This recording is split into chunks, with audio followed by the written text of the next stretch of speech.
I don't know if it'll be interesting to address or not, but I'm in an interesting place because I'm going to Brazil the day after tomorrow. And I gotta say, and I mean this in a philosophical and ontological sense, um, I am I am finding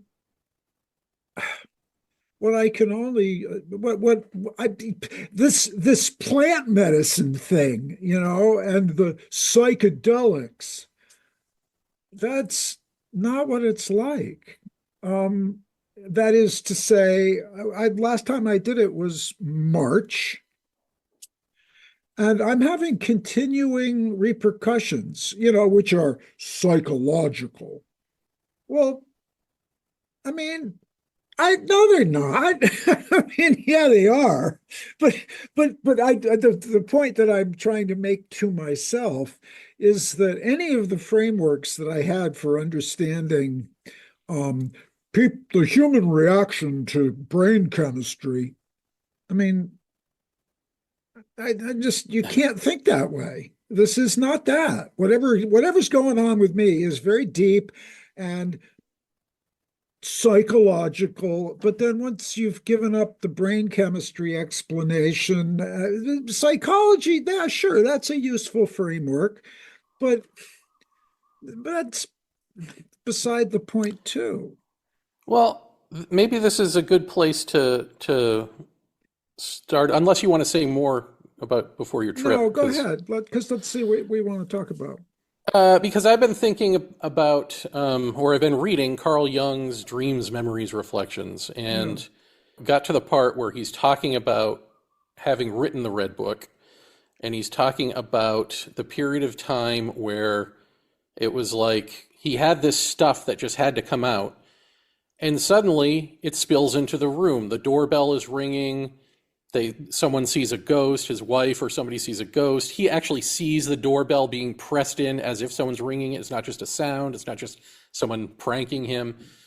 A kid has a nightmare about, whatever, and all of this stuff. And then he finally writes what he feels he needs to write, and it all goes away. And he's talking about it. I mean, on the one hand, he's talking about poltergeist activity. And oh, by the way, Sigmund Freud, he had was in deep discussion with Sigmund Freud about something, and like a bookcase fell over or something ridiculous. And Freud even acknowledged that, yeah, these things happen. If you access the depths, somehow the room comes alive. Which would have been nice to know as I was doing Paratopia, back in 2009 to 2012, that this had already been hashed out by the experts. Because, these are things that Jeff and I thought we were, the first to discover here.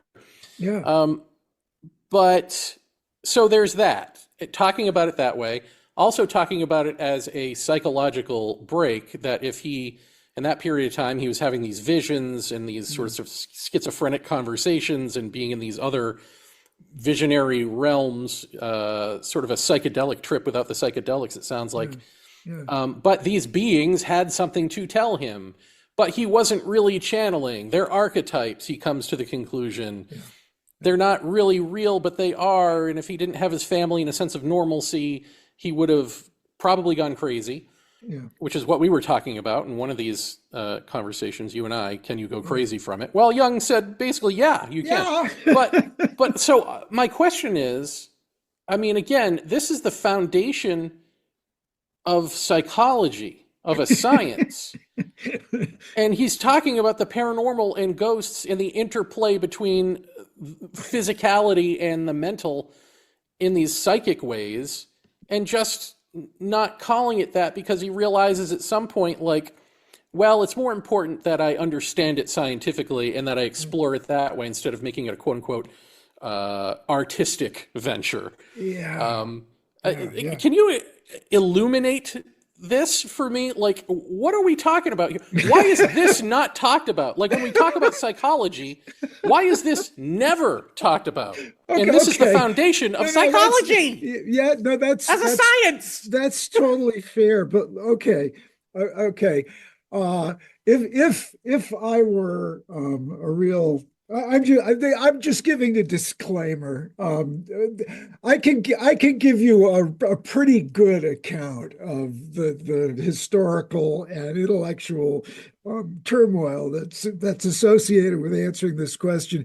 But there are people who know way more about it than I do. But so, oh gosh, I mean, and this is really live for me, for just the reasons you're articulating here.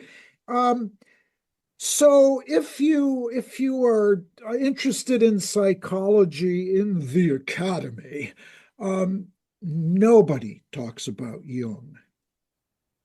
The only depth psychologist that is no, that's not quite true anymore. I was going to say the only one that well, between Freud and Jung, who were like the founding figures, but they're precursors for both of them. Um, but Freud's like the big dude, and Jung comes along, and they they didn't exactly see eye to eye, and some of that was purely personal, but that you can't really distinguish their purely personal from their theoretical. And Freud is the more is generally regarded as the more scientific of the two, though there's lots to be said about that. And Jung, on the other hand, is the crazy person. you know, and it's an interesting fact that you can find academic discussions about Freud and Freudianism in the academy, going back in the academy, the reputable institutions, going back right to the beginnings, right to Freud. My mother, I have my mother's copy of an introduction to psychoanalysis by Sigmund Freud, taught at a small women's college in Connecticut, and she graduated in 1947.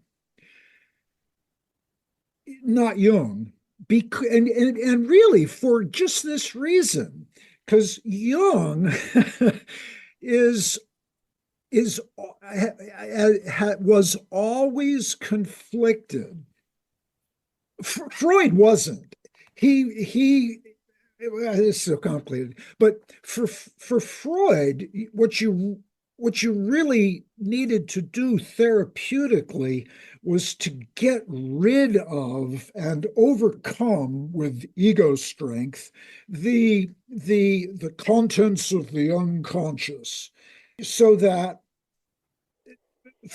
Freud is generally regarded as the more rational and reductive in the modern sense.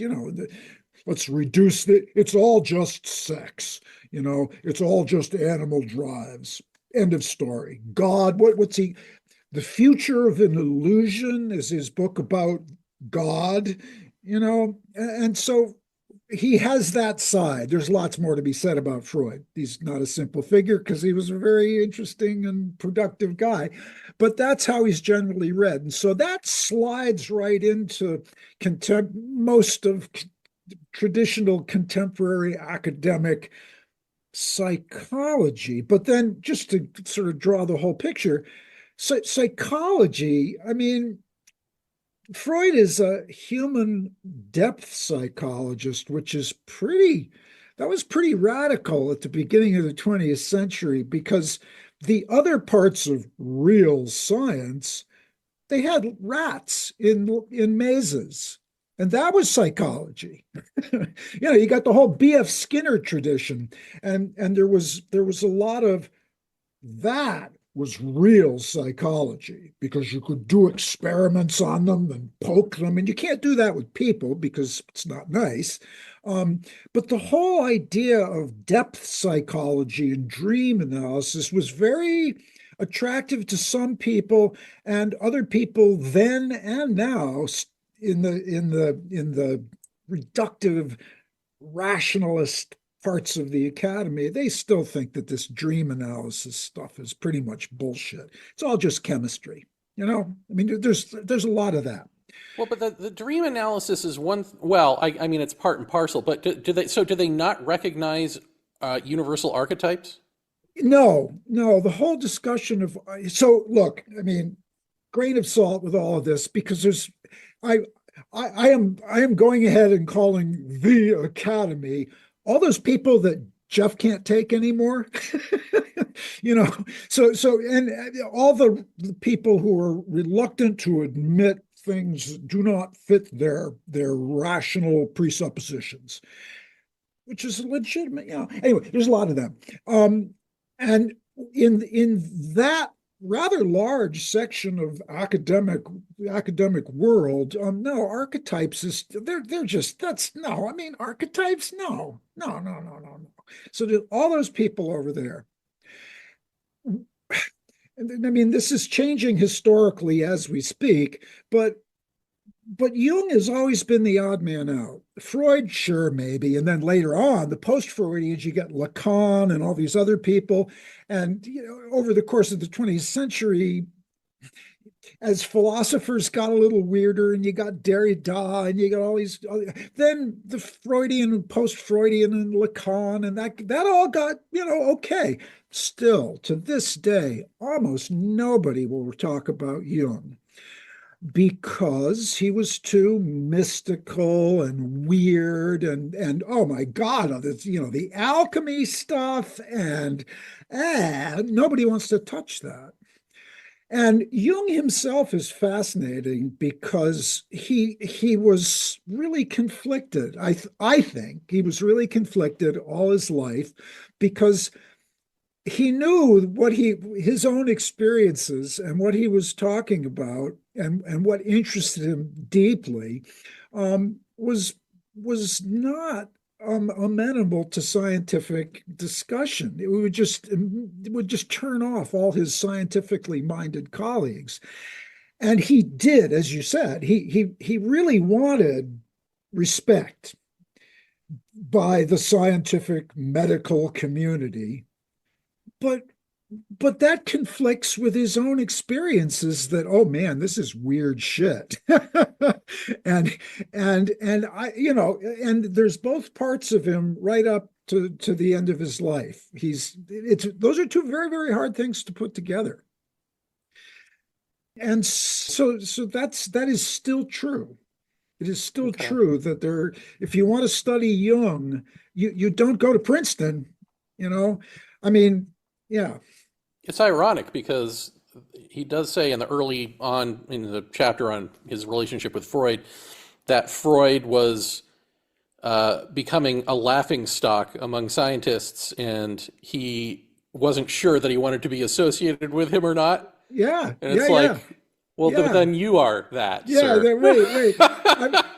But you see, this speaks to the root of the questions that I have and that Kripal has, and I suppose that you used to have, or still do, in the sense that we're all trying to understand how to. Well, from my point of view, I'm trying to understand how to understand this stuff. And then there's the issue of how do you talk to people about it? Well, And but is those it are, your? I mean, part of the problem is, is it your understanding? And maybe we can just get to it. That Jung was calling it one thing to sound presentable, but really believed it was more mystical yeah, and alive. yeah. Like when he's talking about archetypes, is he? I'll give it the Bernardo Castro question that the engineer turned philosopher gave me about aliens. Is there something that it is to be like to be an archetype? Do they have their own inner world? Do they exist without us? Here I should be super careful again to do the disclaimer. But that is to say, I'm not an expert on Jung. I mean, very few people are. Sonu Shamdasani arguably is, but there's very few people that know Jung's entire work really well. But I would say that he was conflicted about this, and that sometimes he was thinking and communicating as if the archetypes are structures of consciousness, but consciousness is more than human. Okay. Okay, but that's even if you posit that consciousness is more than human, which I think he was convinced of that. Yeah. Um, you could still think of the archetypes in a scientific framework by saying, well, they are structures of consciousness. But then there's the other parts of Jung. There's other times, and you could probably find more than just two here. You'd probably find five or six different approaches. But a second approach, which you do see in Jung, and then much more in James Hillman, or at least I'm more familiar with it in Hillman, where you would say, sure, the archetypes are persons. Yeah, because it's very hard to define what a person is, but yeah, they have many or most or maybe even all of the characteristics that we typically associate with personhood. And so, yeah, they do exist out there, and there is something that it's like to be an archetype, Then but why do they not come to anyone else? Philemon, right? Famously, this Philemon character ah doesn't come to ah anyone but him. Okay, okay. Here you go. Oh man, see, okay, but I don't have an answer to any of these things. But these are the questions, and in my reading, my scholarly experience, and to some extent, and now in my personal experience, but we'll speak to the prior stuff. Um, I first encountered the well, not quite first, but most explicitly and straightforwardly encountered that question in Henri Corbin, because Corbin, he was associated with the Aranos Conference since 1949 until his death in the early 70s, late 70s. And so for a while there, he spoke in Jungian terms because Jung was the big guy at Aranos. And so he talks about archetypes and he talks about um, um, the which one is it? Which one is it that he's thinking of? Oh, he's yeah, he's thinking of the personal angel, your personal angel, in terms of archetype. So in Corbin's account of the theological, and what's fascinating and relevant here is that where Jung and Corbin come together, Jung most of the time still kind of at least wants to be respected by the scientists. But when he's talking with Corbin, there's so much that they agree about, because they both got these intense experiences, and they recognize in each other someone who's had similar kinds of experiences, and they really bond over that. And but from Corbin's point of view, he's a mystical theologian. He doesn't give two shits about psychology. In fact, in the long run, he wants to distance himself from Jung a little bit because I don't have those problems. I don't care what the scientists say about this. Those are not my categories. I have no interest in them. So Corbin talks about, and here's the part I wanted to get to. So in Corbin's monotheistic psychology, which is blended together of Judaism, Christianity, and Islam, because what he wants to do is show that all of those monotheisms really have the same structure, and they're really, in spite of their vast differences, they're focusing on similar transformational experiences of what he calls variously theosis, which would be to become God, or angelomorphosis, to become like your angel. And and as with Jung, Corbin considers those transformational spiritual experiences when they do happen, which they would both say is pretty rare, but when they do happen, those are Gnostic. That is, they're individual and individuating. So Jung has this whole psychology of individuation, and Corbin kind of thinks that's about right. And from Corbin's theological point of view, there there is one God.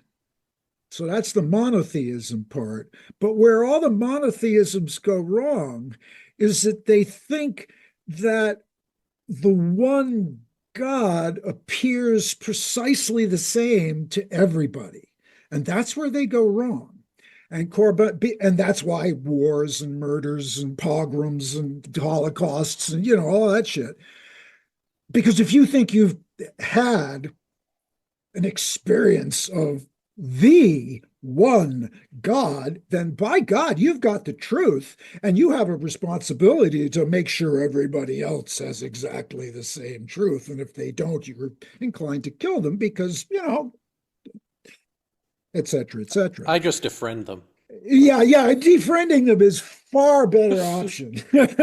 um, but Corbin diffuses that whole thing by saying, no, no, no, no, no. It seems like the one God to you, but you have to remember that God is actually infinite.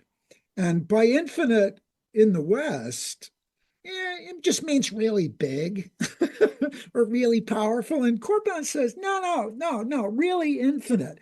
So the one truly infinite God, the only option for such a being is to manifest infinitely in an infinity of different ways. So everybody has access to their personal God. And if you forget that, because the experience of that kind of theosis or angelomorphosis is so incredibly powerful and convincing that unless you keep in mind that no, God's actually more than that, you're likely to go off wrong. So, and to bring this back down, Corbin says, well, okay, what about the archetype part here? So see, and do I really understand what he's got in mind here? Yeah, I guess it's hard to articulate.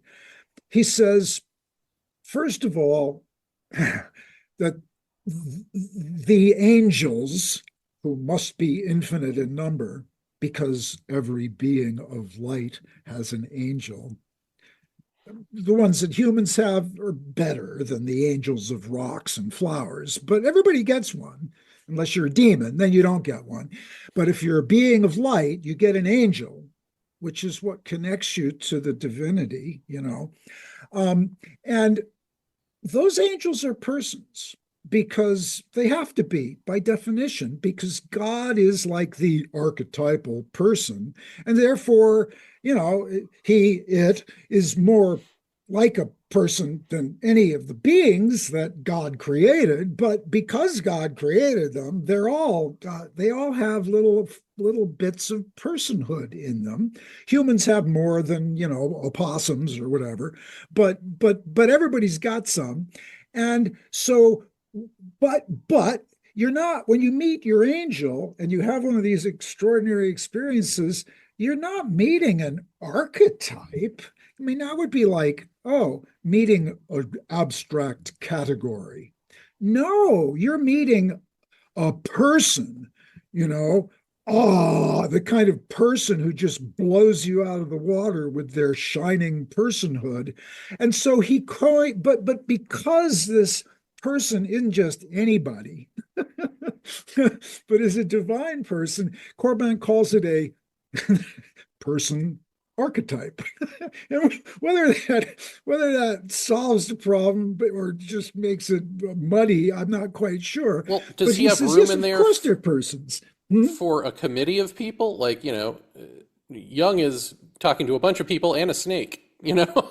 Oh no, really, really good point. Really, really, really good point. And there lies a huge there lies, I would say, one of the differences in style, um, between, it's more than style, between Jung and Corbin. Um, let's try it this way. And boy, yeah, this is me. You're listening to me about Jung and Hmm. Corbin and Hillman. Just everybody should always keep that in mind. There will be plenty of people who disagree with what I'm saying, but this is my understanding. So Corbin was really interested in this. His focus was on individual salvation. And though he talks plenty about demons and evil and all those other things, he's not a psychologist and he's not really a demonologist. He's a theologian focused on salvation. I mean, think of it that way. So when he talks about demons, the whole point is to get rid of them, you know. But Jung's life is a wildly different life because he's a practicing therapist, and people come to him with demons, literally and figuratively, and left and right, and the whole thing. And I know very little, next to nothing, about Corbin's own experiences in this realm. The one example that he did write about that I'm aware of is pretty much sweetness and light and angelic countenances and beauty, and that's where he goes. Jung didn't have that experience, when he's struggling with the Red Book. And he deals with people who suffer with the trials and tribulations of the darkness, which is a roundabout way of saying their focuses are quite different. So Jung is in a position where he has to deal with all these different kinds of personified beings. And Jung, as a psychologist, begins to realize that, wow, the psyche is full of I'm not alone in here. There's the ego, which is what Freud wanted to build up, right? And anybody else in here better get gone because we want to build ego strength. And Jung is like, I don't know if that's the best way to talk to these guys. I think we should be friendlier with them. And when we have our active imagination, we should treat them as if they were real. And he will say, as if they were real, but in practice, they're real. So it's the theory. Yeah. So Jung knows that these beings are multiplicitous and everywhere, and Corbin does too, because he has this Neoplatonic background that he's happy to celebrate, and in that Neoplatonic cosmology, beings all have their own angels, but Corbin's not that interested in those. So it is true that both of them occupy an animist cosmos, but their attentions are in different places. Okay. And neither of them would be taken seriously by mainstream whatever. So let me ask you then, let's circle back to your personal, because we started off, you were talking about doing the iboga and it being quote unquote psychological, or having Yeah, quote unquote psychological effects, but you said not really. yeah. Is the not really more like here's my question to you. Do you come down on a side now between the scholars and the not scholars in favor of the not? Because it seems to me that you at some point decided that you wanted to find your whole true self that your mom, I guess you sort of put it on her, that she took away from you Yeah, and yeah, started you a life of rationality and materialism. yeah, And now you want to go back. And the second that you decide that, synchronistically, the universe aligns around you to put you there. And yeah, then furthermore, you do the psychedelics, which is getting you in touch with something that is acting on you in a different way, or in a more even personal way. So is all of this like trans psychological that transcends and includes you and is working on you? Does that make you look at this stuff differently? In terms of like, oh, okay, the scholars they're a little limited in what they're in actuality they're limited. Like there is an answer here. I mean, I mean, if that turns out to be a very long sentence with a question mark at the end of it, the answer is Yes. yes. The answer is yes. Sorry, I tend to do that. Yes, so do I. So it's super interesting to me, and a little bit difficult to articulate because I'm in the midst of it.